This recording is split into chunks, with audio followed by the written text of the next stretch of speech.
बिस्मिल्लाहिर्रहमानिर्रहीम। अस्सलाम वालेकुम नाज़रीन, आप देख रहे हैं अवान टीवी यूट्यूब चैनल। नाज़रीन, ख़बर शामिल करने से पहले गुजारिश है कि हमारे चैनल को सब्सक्राइब कर लें और वीडियो को लाइक करें ताकि हर नई आने वाली वीडियो आप तक बर वक्त पहुँच सके।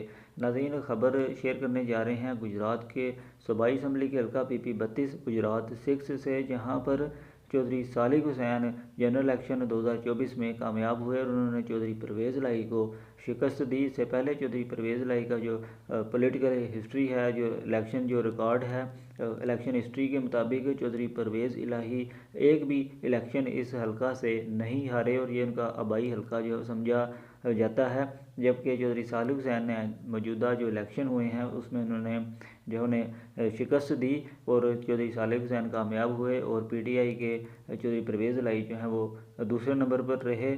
और अब जो है सूरत हाल ये है कि चौधरी सालिक हुसैन ने नेशनल असम्बली की नशिस्त पर जो है वो अपना हल्फ जो है वो उठाया है और कौमी असम्बली की नशिस्त पर वो जो है हल्फ उठा चुके हैं और वज़ीर भी बन चुके हैं। और सूबाई असम्बली की नशिस्त उन्होंने छोड़ दी, जिस पर अब ज़िमनी इलेक्शन होने जा रहे हैं 21 अप्रैल को।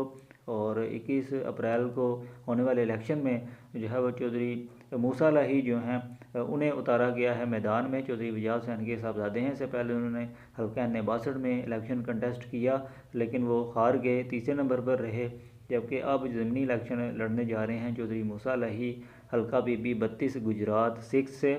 और अब नाज़रीन देखते हैं कि कौन से उम्मीदवार की जीत होती है। कमेंट बॉक्स में अपनी राय से ज़रूर आगाह करें कि क्या चौधरी मूसा लाही हल्का PP 32 से कामयाब होंगे या उनके कामयाबी के कितने चांसेस हैं। कमेंट बॉक्स में अपनी राय से ज़रूर आगाह करें। अगली वीडियो तक के लिए दीजिए इजाज़त। अल्लाह हाफिज़।